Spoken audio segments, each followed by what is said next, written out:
Chapter 1. The Reply. The scroll arrived at sunset, which was the only time scrolls arrived in the Stirling court, because nobody was awake to receive them earlier. Phineas Ashmore, who had served as steward to the Stirling household for 312 years and had never once raised his voice, carried the scroll into the king's study on a silver tray. The response, Your Majesty. Anselm Stirling, 600 years old, and currently 3 days into a kidnapping that had gone wrong in every conceivable direction, took the scroll without looking up from the fire. He read it twice, then a third time. Phineas, Your Majesty, he has included a list. A list, Your Majesty?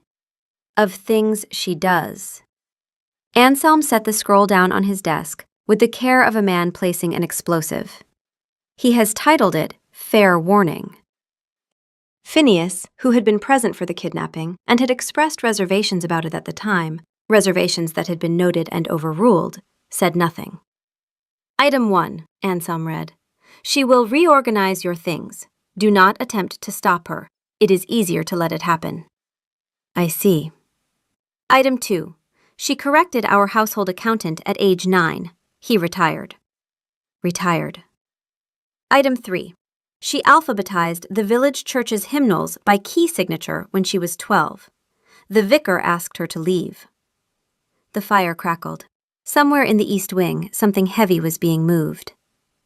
Item 4. She is your problem now. Best of luck. I have a son to think about. Sincerely, Gerald Price. P.S.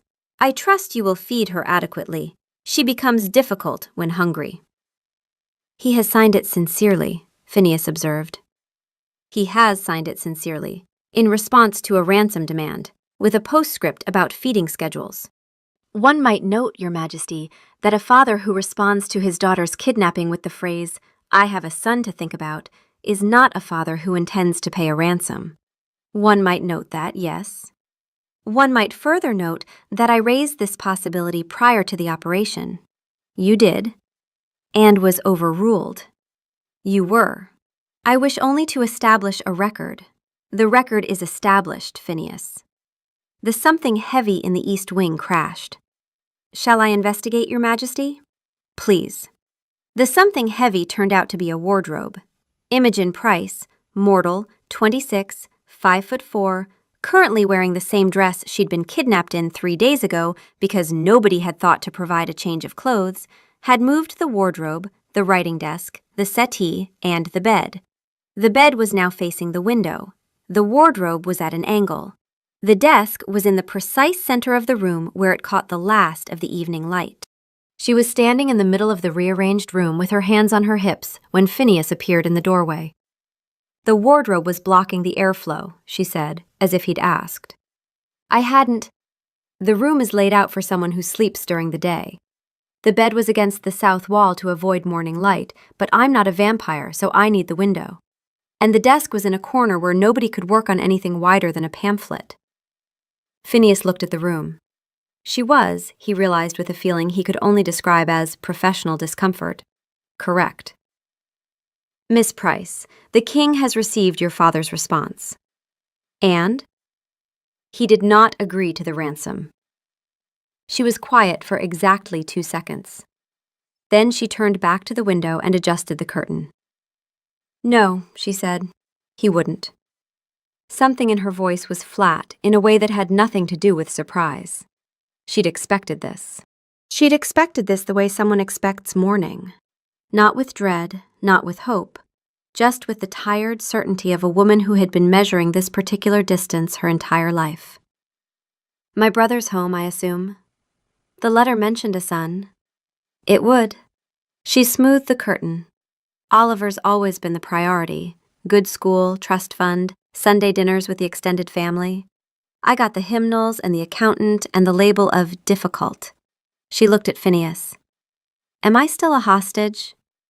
That remains the king's decision. Then I need a change of clothes, a candle that isn't 200 years old, and access to a room with a table large enough to spread documents on. I found a ledger in the library this morning, and your accounts from 1740 are wrong. I beg your pardon? You've been paying a salt merchant named Bourdon quarterly for 286 years. He died in 1752. That is... Phineas paused, swallowed something that might have been his professional dignity. I will look into it. I already looked into it. You owe nobody. They owe you 14 years of overpayment, adjusted for inflation, which in 1752 was considerable. I can calculate the exact figure if you give me the ledger and something to write with. Phineas stood in the doorway for a long moment.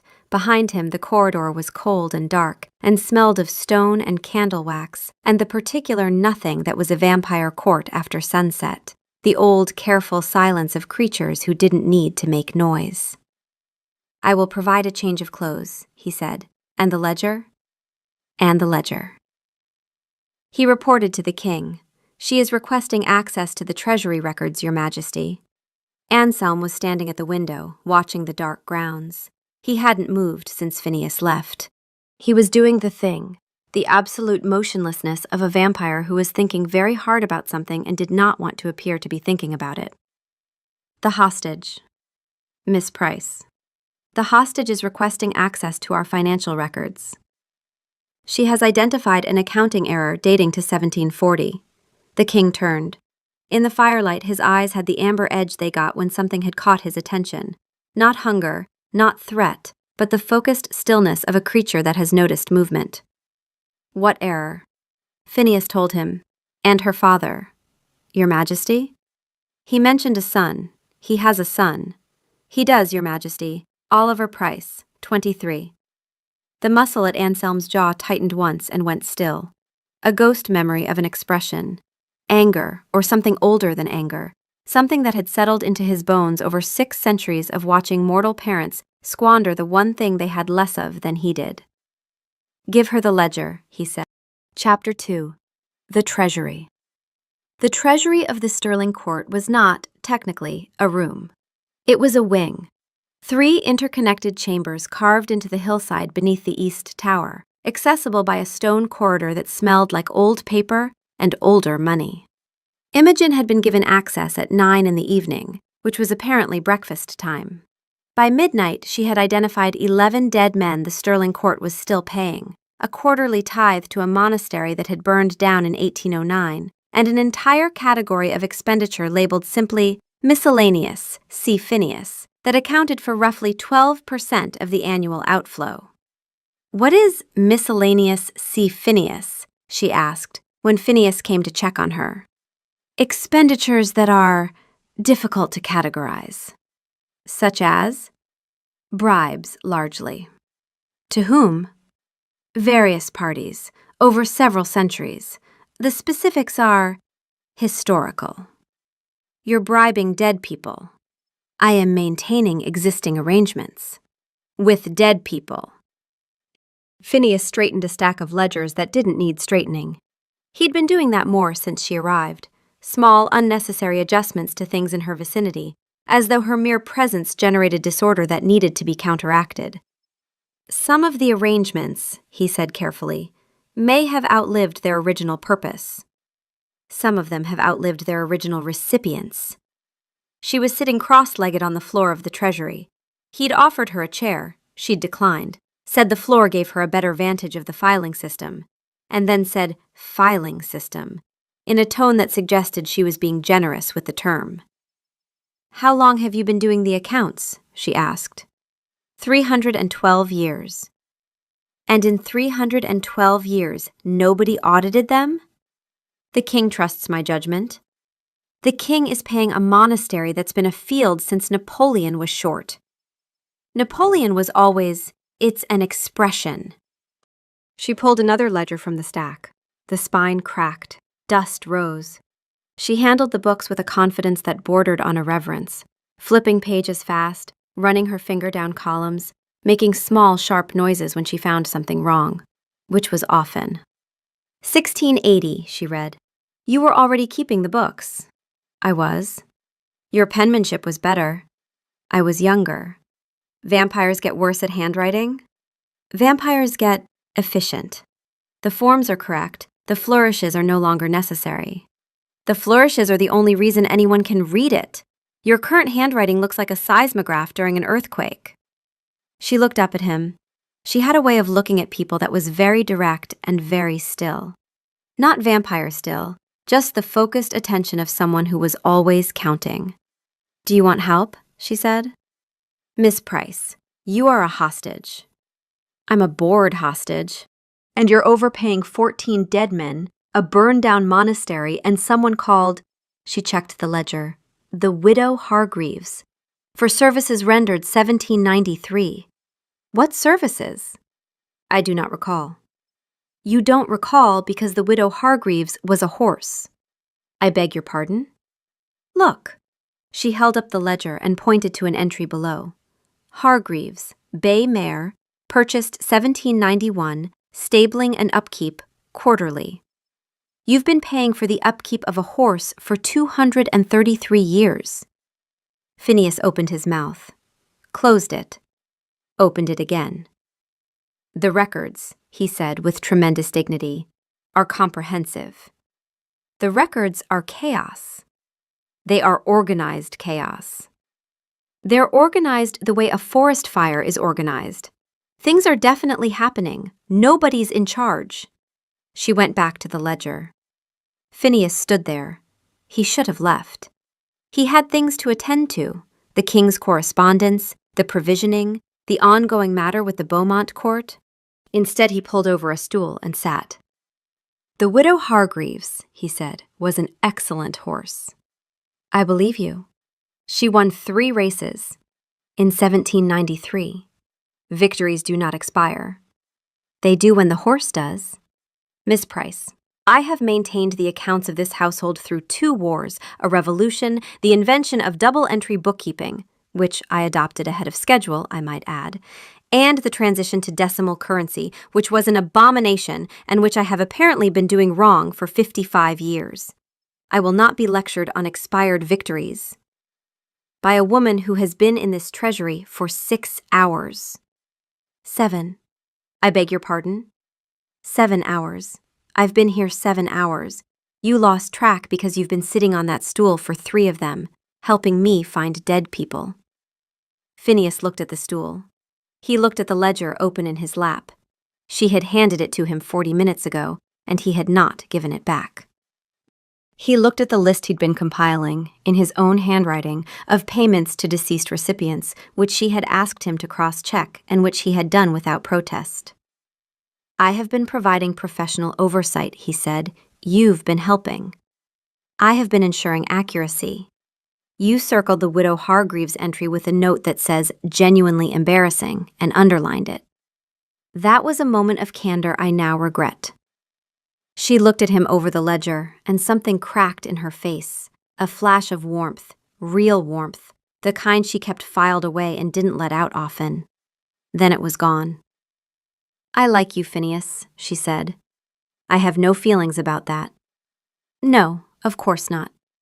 By the end of the week, the list had grown. 14 dead payees, a horse, the monastery, a quarterly shipment of candles to an address in Venice that had been underwater since the 1960s, a salary for a position called Master of the Hunt that had not been filled since 1740 but was still drawing wages. "Who is the Master of the Hunt?" she asked. "The position is ceremonial." "The position is costing you £800 a quarter." "Adjusted for inflation." "Adjusted for inflation, it's costing you £800 a quarter. It was costing you 14 shillings in 1740, and you never updated the conversion, which means somewhere in your system the pound sterling still converts at the rate of, we adjusted in 1971. You adjusted the currency. You didn't adjust the amounts. Half your outgoing payments are still calculated in pre-decimal values converted at the 1971 rate, which means every payment you've made since 1971 has been—" She stopped, looked at him, looked at the ledger, looked at the calculator app on her phone, which she'd been using because the laptop hadn't arrived yet. "Phineas, you've been overpaying everything by approximately 6% for 55 years. Phineas sat very still on his stool. "That is—" He paused. I will need a moment. Take your time. 312 years. I know. I have managed these accounts for 312 years. I know, Phineas. And the decimal conversion was incorrect. The decimal conversion was a catastrophe, but an understandable one. You were doing it by hand. I was doing it with diligence. You were doing it with diligence and a fountain pen and no spreadsheet. This is exactly why I need a laptop. Phineas looked at his hands. He looked at the ledger. He looked at the list of errors, which now ran to 3 pages in his own handwriting. Errors he had helped her find. Errors that existed because he had been meticulous and diligent and completely, comprehensively wrong about the decimal conversion for 55 years. Miss Price. Yes? I find it clarifying. What? All of it. I find it clarifying. The king appeared at 1 in the morning. He didn't announce himself. Imogen felt the temperature drop before she saw him, a subtle shift, as though someone had opened a window to December. She looked up from the floor. He was standing in the doorway in a dark coat, hands behind his back, watching her with the expression of someone examining a natural phenomenon they had not ordered. You've moved the ledgers, he said. I've organized the ledgers. They were organized. They were in piles organized by whoever got tired of carrying them first. Your 1700s are mixed with your 1500s, and I found a receipt from 1180 being used as a bookmark in a novel. Which novel? Don Quixote. Something shifted in his face, not quite a softening, more like a memory surfacing and being pushed back down. That was mine. The receipt or the novel? Both. I was reading it when it was new. She blinked. It was the first time the reality of what he was had landed in a way that wasn't abstract. Don Quixote. When it was new. 400 years ago, this man had sat somewhere and opened a book for the first time. You were alive when Don Quixote was published. I was alive when a great many things were published. He stepped into the room. The candlelight caught the ring on his left hand, silver, old, a crest worn down by centuries of wear. You have been here 4 days and you've identified how many errors? 11 dead payees, 1 dead horse, a defunct monastery, and a 12% allocation to bribes that are no longer being bribed. Phineas manages the bribes. Phineas is bribing dead people. Phineas has always been thorough. He was watching her hands. She turned pages while they talked, the automatic movement of someone whose fingers lived in paper. Her hands were warm. He could see the blood moving at her wrists in the candlelight. Her pulse was steady, 68 beats per minute. Your father, he said. He mentioned a son. Her hand stopped. Oliver, yes. He preferred him. He prefers him. Present tense, always has. Oliver is... She went back to the pages. Her voice was deliberately light, the way someone keeps their voice light when the alternative is admitting something they've already accepted. Oliver is the son, the heir, the one who gets the dinners and the trust and the attention. I'm the one who gets good grades and no phone calls, and the phrase, she'll be fine, she's clever enough to sort herself out. Clever enough to sort herself out. That's the phrase, yes. As though being competent means you don't need anyone to... She stopped, recalibrated. The curtain came down. Anyway, I corrected an accountant at 9. I reorganized a church at 12. I was a problem nobody wanted to solve, so they decided I was a problem that had already solved itself. The fire popped. A log settled. Anselm did not move, but something in the quality of his stillness changed. From the casual motionlessness of a vampire standing in a room, to the focused, absolute stillness of a creature that had heard something and was deciding what to do about it.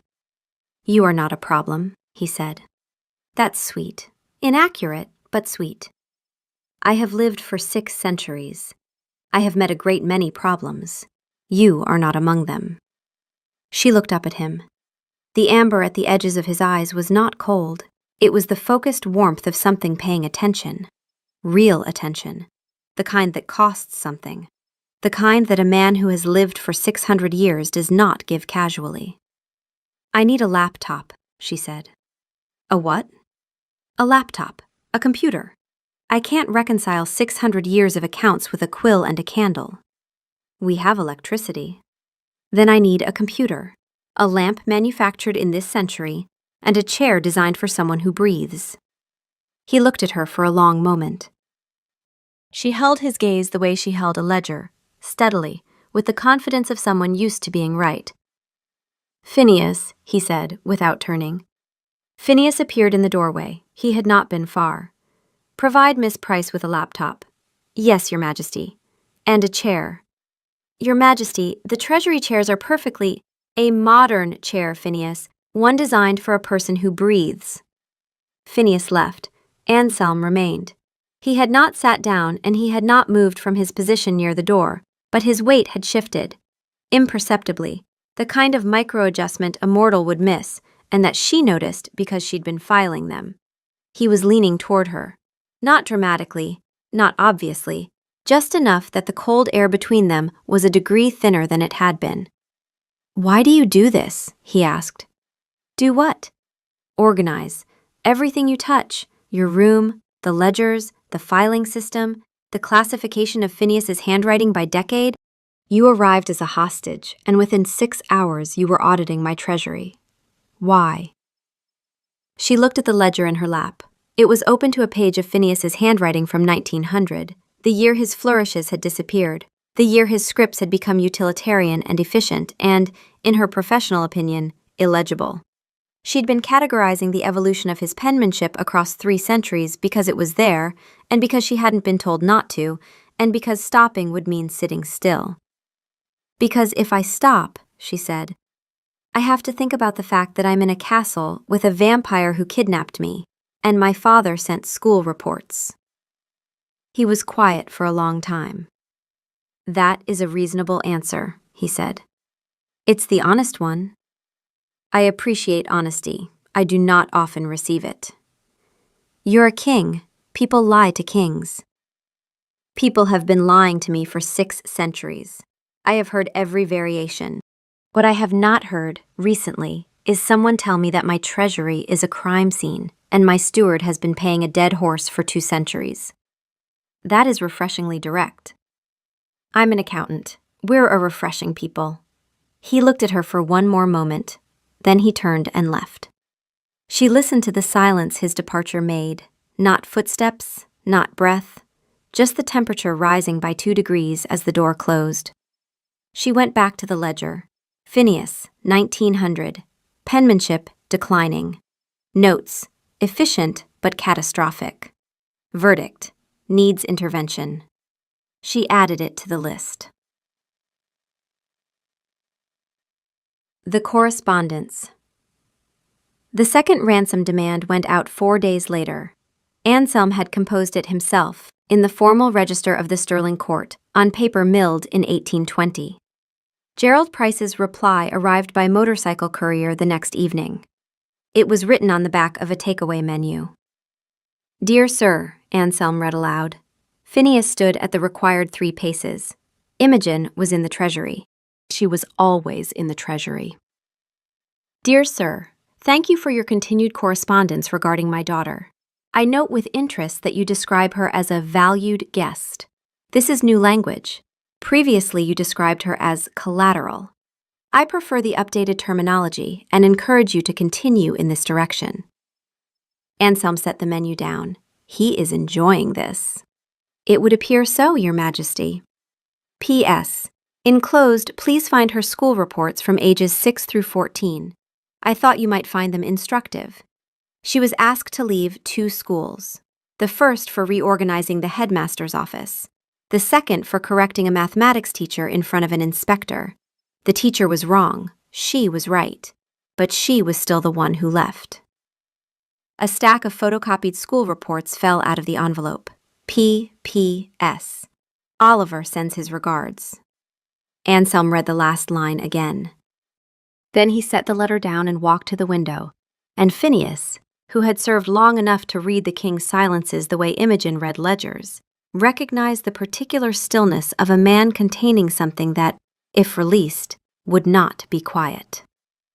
"He sends his regards," Anselm said. "The brother. So it would appear, Your Majesty. His sister has been kidnapped by a vampire king. His father has declined to pay the ransom, and the brother sends his regards. The family dynamic appears to be that a 26-year-old woman who can identify a dead horse in a 300-year-old ledger in 6 hours has been treated as the expendable member of her household for her entire life." His voice was even, controlled, but the temperature in the room had dropped 2 degrees, and Phineas noticed the fire dim, not from wind, not from draft, just from the cold radiating off a creature who was very angry and very old and very still. "Your Majesty, the ransom is not going to work." "No, Your Majesty, and she cannot go back." "Your Majesty? To that house, to a father who sent school reports as entertainment, and a brother who sends his regards. She cannot go back to that. With respect, Your Majesty, that is not your decision to make." The words hung. Phineas held his ground. 312 years of service had given him a precise understanding of when the king needed to hear the truth, and this was one of those moments. "No," Anselm said after a long time. "It is not. What would you like me to do?" "Nothing. She is—" He trailed off, tried again. "She is in the treasury. She is finding things. She hums when she concentrates. She argues with you about semicolons. She does. She is not afraid of me. She is not afraid of anything, Your Majesty. It is, if I may say so, her most alarming quality. Go, Phineas." Phineas went. He did not smile, because Phineas did not smile, but the corners of his mouth executed a movement that, had it occurred on any other face, would have been described as profoundly amused. Anselm did not speak to Imogen about her father. He did not mention the school reports, or the brother, or the phrase, "I have a son to think about." He did, however, begin doing things. The first thing was a space heater. It appeared in the treasury the next evening, placed beside her chair, already plugged in. She hadn't asked for one. She hadn't mentioned the cold. But the treasury was underground and stone-walled and designed for creatures who didn't feel temperature. And she'd been wearing her coat while she worked for 2 weeks. "Where did this come from?" she asked Phineas. "The king arranged it." "I didn't ask for a heater. The king does not require requests." The second thing was food.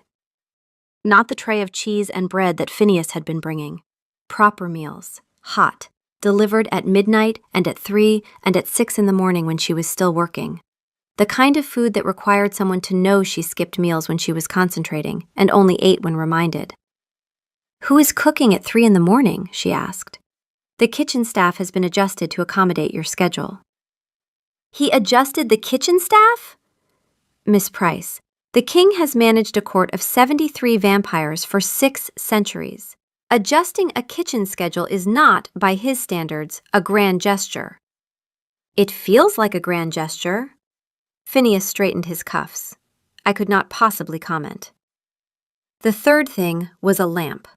Not the ancient oil lamp that had been in the treasury since the 1600s, but a modern desk lamp, adjustable, warm-toned, the kind designed for close work at strange hours. It was placed exactly where her reading light was weakest, angled to illuminate the ledger she was currently working through, without casting a shadow on the laptop. She didn't mention it. She turned it on. She adjusted it once, to the left, and went back to work. The fourth thing was a note. She found it tucked inside the 1580 ledger she'd been auditing. A single line in his handwriting, which she now recognized from 4 centuries of records. The widow Hargreaves won 4 races. Phineas undercounted. A.S. She laughed, out loud, in an empty treasury at 2 in the morning. Then she folded the note and put it in her pocket and didn't tell Phineas. The laptop changed everything. Imogen spent the first week in paper, but the laptop introduced a dimension the Sterling Court had not previously encountered: a spreadsheet. Anselm came to the treasury that evening and found her surrounded by open ledgers with the laptop glowing in the center like an altar. "What is this?" "A spreadsheet. I've cross-referenced every outgoing payment against the known lifespan of its recipient. The columns are colored. Color-coded. Green is active and verified.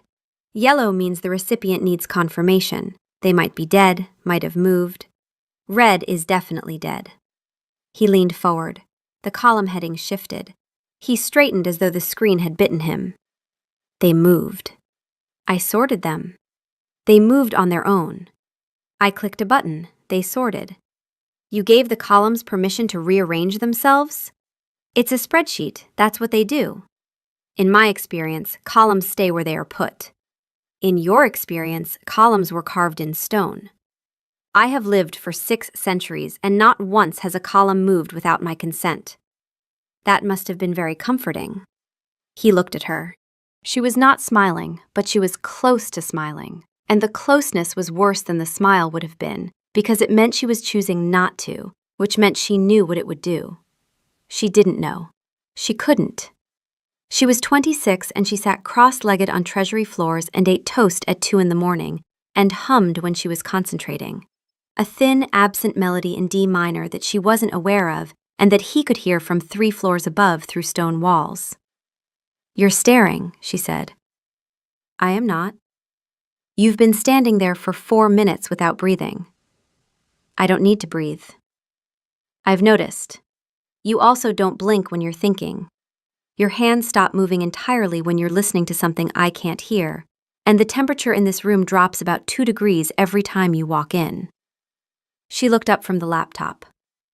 "I'm an accountant. I notice patterns." "And what pattern have you noticed?" "You come to the treasury every evening at 1. You stay for exactly 40 minutes. You ask about the accounts, but you look at me. Your pupils change color when you're—" She caught herself.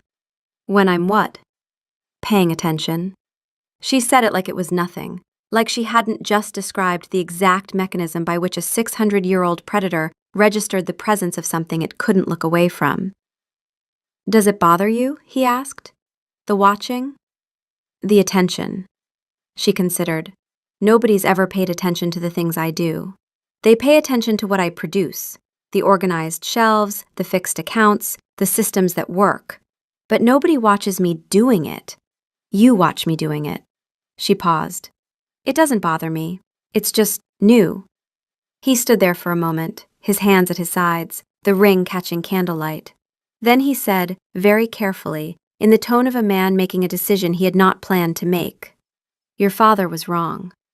"About what?" "About everything. But specifically, about you being someone who sorts herself out. You should not have had to sort yourself out. Someone should have—" He stopped. The jaw tightened. The ghost memory of an expression his face couldn't make. "The columns may rearrange themselves. I will permit it."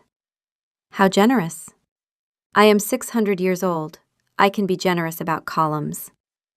He left. His footsteps made no sound. She pressed the back of her hand to her wrist. The skin where he'd been standing close was cold, as though his presence had left a thermal footprint. She went back to the spreadsheet. The columns didn't move. She moved them herself. The next evening, Phineas brought her tea and a question. "Miss Price, the king has asked me to inquire whether you require anything. He could ask me himself." "He is—" Phineas selected his next word with surgical precision. "Adjusting." "To what?" "To the experience of wanting something he cannot acquire by issuing a decree." She looked up from the spreadsheet. "Is he always like this?" "Like what?" "Like someone who rehearses conversations in his study before having them? Like someone who stands in doorways watching before deciding whether to enter? Like someone who goes very still when he's thinking, and then says something so precise it sounds like he spent 600 years writing it?" "Yes," Phineas said. "He is always like that. It's very annoying." It is. And slightly, she stopped. Phineas waited. She went back to the spreadsheet. The tea is appreciated, she said. Of course, Miss Price. He left. He did not report the conversation to the king. This was, he noted privately, the first time in 312 years he had chosen not to report something. Chapter 4. The Question. On the morning of the 14th day, Imogen found a book on her doorstep. Persuasion, a new edition, spine uncracked. Inside the front cover, in handwriting she recognized from ledgers dated to the 1400s. You're on page 207 of the copy in the treasury. I thought you might want your own. A.S. asterisk. She held it for a long time. He'd been watching what she read, not what she organized, not what she fixed, not what she made useful. What she read, quietly, when she thought nobody was paying attention. She was still holding it when Phineas appeared with the morning tea. Phineas, Miss Price, did you know about this? He looked at the book. His expression did not change, which was itself a change, the careful neutrality of a man who knew exactly what had happened and had decided to feel nothing about it in her presence. The king purchases books from time to time, he said. He purchased this book for me. He purchased a book. Where it ended up is a matter of delivery logistics. Delivery logistics! I merely place items where instructed, Miss Price. You placed a romance novel on a hostage's doorstep. It is a work of literature. It's a romance novel about a woman who almost misses her chance at love because everyone underestimates her and she's too proud to say she's hurt. Phineas was quiet for a moment. The king, he said carefully, reads widely. The king has read this book. The annotations in the treasury copy are his, yes. He annotated Persuasion. He annotated it in 1818, the year after it was published. The margin notes are revealing. Revealing how? I could not possibly comment, but if you were to look at the annotations in Chapter 23, the letter scene, you might find that a 600-year-old vampire's handwriting becomes significantly less controlled when Captain Wentworth is confessing that he has loved Anne Elliot the entire time. She stared at him. Phineas. Miss Price. Are you telling me the vampire king of the Sterling Court had an emotional response to Persuasion in 1818, and it's still visible in his handwriting? I am telling you nothing. I am merely observing that handwriting analysis is a field with many practical applications. She looked at the book in her hands. She looked at Phineas. She filed this information in the section of her mind that had started as things about him that are not human and had long since subdivided into things about him that are not human and things about him that are more human than anyone I've ever met. The second section was winning. Thank you, Phineas, she said. Don't thank me. I am merely delivery logistics. That evening, she went to the treasury, and he was there. Not working. Sitting. In her chair, at her desk, with the laptop closed in front of him. He was looking at the doorway. He'd been waiting. You shouldn't be in my chair, she said. It's my chair. It's my treasury. It's my castle. It's my spreadsheet. She walked in, sat on the edge of the desk, close to where his hand rested on the armrest. The temperature difference was immediate, the warmth of her, the cold of him, the space between carrying both. Thank you for the book, she said. It was a practical gesture. You were borrowing the treasury copy and the binding is fragile. It was not a practical gesture. It was practical. Anselm. His name in her voice for the first time. She saw what it did, the way his hand tightened on the armrest, the way the amber deepened at the edges of his eyes, the way he stopped breathing and then started again, deliberately, the way someone remembers to perform an action their body no longer requires. I need to tell you something, he said. Tell me. I brought you here against your will. I took you from your home to compel a man who, as it transpires, would not have crossed the road to retrieve you. I have kept you here for 14 days. I have told myself it was because the accounts needed your attention, and then because your father's house was not safe for you, and then because the work was not finished. None of those things were the reason. What was the reason? I could not determine how to tell a woman who has spent her entire life being kept by people who found her useful that I was not keeping her because she was useful. The room was very quiet. The candle on the desk cast long shadows. His face was half-lit and very still, not the managed stillness of a king, not the predator stillness of a threat, but the stillness of a man who had just said the hardest thing he'd said in 600 years, and was waiting to find out what it cost. I am going to set you free, he said. What? I will arrange housing, an income, a position, whatever you want, in any city. You will be under sterling protection. Nobody from your father's world will contact you unless you wish it. You are free. You have been free since the first letter came back. I simply... He stopped. The muscle at his jaw worked once, twice. I simply could not bear to say it. Because? Because you would leave, and I would deserve it. Anselm, I kidnapped you. I need you to hear that. I sent people to your father's house, and they took you from your bed, and they brought you here, and I called it leverage, and it was not leverage. It was theft. I stole a person because I wanted a debt paid, and when the debt was refused, I kept you because... Because you sat on my treasury floor and called Phineas's filing system a crime scene, and you were right. And I have not been surprised by a person in 200 years, and I was surprised by you. And I did not know how to give that back. She stared at him, his hands on the armrests, perfectly still, the ring catching lamplight. The cold, steady presence of him, ancient, careful, watching her with amber eyes that had seen 6 centuries of people leaving and had never once asked anyone to stay.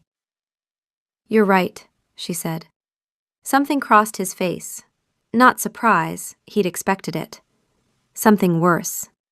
The look of a man who had calculated the answer correctly and wished he hadn't. I will ask Phineas to... You're right that it's the first real choice anyone's given me. She leaned forward on the desk. You're wrong about what I'd do with it. He went very still. The kind of still that meant something in him had stopped. Not the breathing, which was already optional, but something deeper, something that had been braced for impact, and was now uncertain what to do with the absence of it. You noticed what page I was reading, she said. You noticed I hum in D minor. You noticed I eat toast at 2 in the morning. You noticed Phineas's penmanship, and the horse, and the dead monastery, and you didn't fix any of it. You just let me. You were enjoying it. I was, but that's not why you let me. No. You let me because you were watching me do the thing I'm good at, and you were devastated, he said, very quietly. I believe the word is devastated. She kissed him, in the treasury, next to a spreadsheet whose columns had permanent permission to rearrange themselves. His mouth was cool and careful, and his hand turned under hers, fingers closing around her wrist, not gripping, not restraining, just holding. The way someone holds something they've been handed that they didn't expect, and aren't sure they deserve, and are not going to let go of. When she pulled back, the amber in his eyes was fully lit. I had prepared remarks, he said. Of course you did. There were 11 scenarios. None of them involved a spreadsheet. How many involved me kissing you first? 0. That was a significant oversight. What was scenario 1? I presented a formal case for courtship. There was a preamble. A preamble? It outlined the historical context of the Sterling Court's position on mortal-immortal. Please tell me you didn't write a preamble. I wrote 3 preambles, each worse than the last. Did they have footnotes? They had citations. She kissed him again. Because a 600-year-old vampire king had written citations in a courtship proposal, and that was, objectively, the most ridiculous and the most sincere thing anyone had ever done for her. "Read me the remarks later," she said against his mouth. "They are now obsolete." "Read them anyway." "I had footnotes, Miss Price." "Imogen." "I had footnotes, Imogen." His hand was still around her wrist. His thumb found her pulse and rested there. 68, 70, 72, the rhythm of her alive against the silence of him. He counted it the way she counted columns, carefully, precisely, as though the numbers were the most important thing in the world. Chapter 5. The Choice. She didn't leave. She also didn't not leave. She made him ask. "Stay," he said, the next evening in the treasury, while she was mid-column on a 1580 ledger that she'd found misfiled under Miscellaneous C. Phineas. "Is that a royal decree?" "It is a request." It sounded like a decree. "I am 600 years old. Everything I say sounds like a decree. I am asking." "Ask properly." He looked at her. The amber was warm. The fire was low. His hands were at his sides and they were still, but it was a different kind of still now.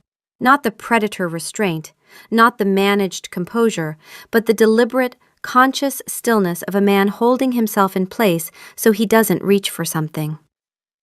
"Imogen Price," he said, "I would like you to stay in my court, in my treasury, in the chair that I purchased for you, indefinitely. Not as a hostage. Not because your father doesn't want you. Your father is a fool, and his opinion is, from this point forward, irrelevant. Not because you're useful, though you are unbearably, inconveniently, comprehensively useful, and Phineas has been having a professional crisis about it since week 1. He paused, recalibrated.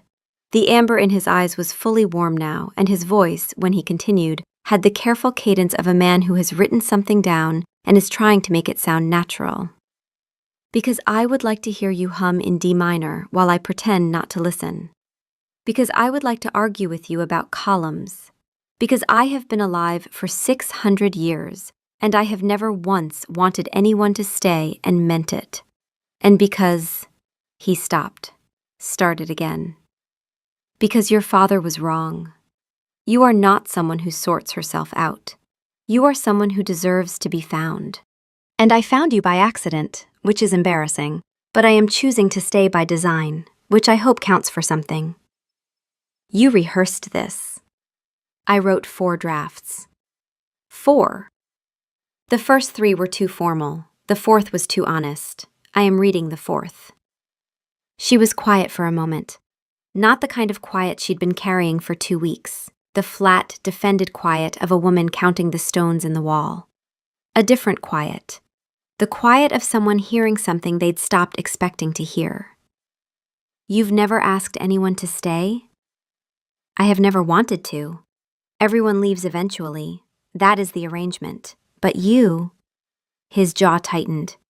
"You reorganized my treasury and found a dead horse, and told Phineas his handwriting was declining, and you are not afraid of me. And I find that I am devastated? Worse, I am hopeful. I have not been hopeful in 3 centuries. It is extremely inconvenient." She put down the ledger. She stood up from the floor. She walked to where he was standing by the door and she put her hand on his chest, flat, over the place where a heartbeat should have been. Nothing. Just cold and the wool of his coat, and the silence of a man who had been dead for 600 years and was standing very still because a mortal woman was touching the place where his heart used to beat, and he did not know what to do with his hands. "I'm staying," she said. "You don't have to. I know I don't have to. You gave me the choice. That's why I'm taking it." "Imogen, you put a space heater in the treasury because I was cold and didn't say anything. You adjusted the kitchen staff to my schedule. You left a note about the widow Hargreaves inside a ledger from 1580 because you knew I'd find it. You bought me a copy of Persuasion because you noticed what page I was on. She pressed her hand harder against his chest. Nothing. No heartbeat. No warmth. Just the steady, ancient absence that she'd learned to recognize as him. That is not what a kidnapper does. It is also not what a king does. Then what is it? He covered her hand with his. Cold fingers over warm ones. The temperature contrast was immediate and sharp, and neither of them moved away from it. It is what a man does, he said, when he has lived for 600 years and has finally met someone he would like to live the 601st with. That's from the prepared remarks. It is not. It absolutely is. Nobody says the 601st without having written it down. I may have considered the phrasing. You rehearsed it. I adjusted the cadence. There is a difference. She laughed. His hand tightened over hers. His thumb found her pulse point at the wrist. A habit she'd noticed, the way he gravitated toward the places on her body where her aliveness was most audible. Wrist, throat, temple. He listened to her the way she listened to numbers, with his whole attention, with the focus of someone who has spent a career inside one specific kind of truth. Stay, he said again. Not a decree, not a request. Something in between. The word of a man who was trying to learn a new register and hadn't quite mastered it yet. I already said yes. I know. I wanted to hear myself say it again. I have not said it in 600 years? 347, but who's counting? You are. You're always counting. As are you. That's fair. The feeding happened later that week. She offered, he refused. She offered again. It is not a small thing, he said. I know. You will feel. I know what I'll feel. Phineas gave me a pamphlet. Phineas gave you a pamphlet? It was very thorough. He's updated it since 1890. There are footnotes. Everyone in this court has footnotes. She held out her wrist. Her pulse was fast, 89, 90, 92, and she could feel her own heartbeat in her teeth, which was absurd and new and entirely his fault. If you want me to stop, I'll tell you. He took her wrist. His hands were cold and precise. His thumb found her pulse first, counted it the way he always counted, the way he listened to her like she was a ledger he needed to reconcile. Then his mouth, when it touched her skin, was careful. The kind of careful that meant something old and dangerous was choosing, continuously, to be gentle. She closed her eyes. The feeling was not pain, not pleasure exactly, something between, a warmth that started at the point of contact and moved inward. And for a moment she understood what Phineas's pamphlet meant about blood being more than sustenance. What came back through the connection wasn't hunger, it was relief. The bone-deep relief of a creature that had been holding something at bay for a very long time, and had, for one moment, been allowed to stop. 600 years of restraint, of performance, of standing very still in rooms and pretending to be something he was not. And for this one moment, with her wrist against his mouth and her pulse in his ears, he could stop pretending. He pulled back. His lips were faintly colored, and his eyes were full amber, and his hands on her wrist were trembling, the first time she had ever seen them do anything other than stay perfectly still. Your hands are shaking, she said. He looked at them, genuinely startled. That hasn't happened in a very long time. How long? I don't remember, he paused. That is not a deflection. I genuinely do not remember the last time my hands shook. It may have been before Phineas. Before 312 years. I said I didn't remember. She covered his hands with hers, warm over cold, steady over shaking. The temperature contrast held between their palms like a conversation neither of them needed to have out loud.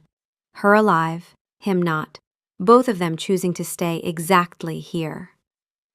You're going to need a better filing system for the next 600 years, she said. I have a filing system. You have a steward who named a horse account the Widow Hargreaves and let it run for 2 centuries. Phineas's filing system has character. Phineas's filing system is a crime scene. He laughed. Not a ghost memory of a laugh, not a breath carrying the shape of one. An actual laugh, short, startled, unpracticed, as though the sound had been sitting in his chest for so long it had forgotten the route out. She stared at him. "What?" he said. "You laughed." "I did not." "You absolutely laughed."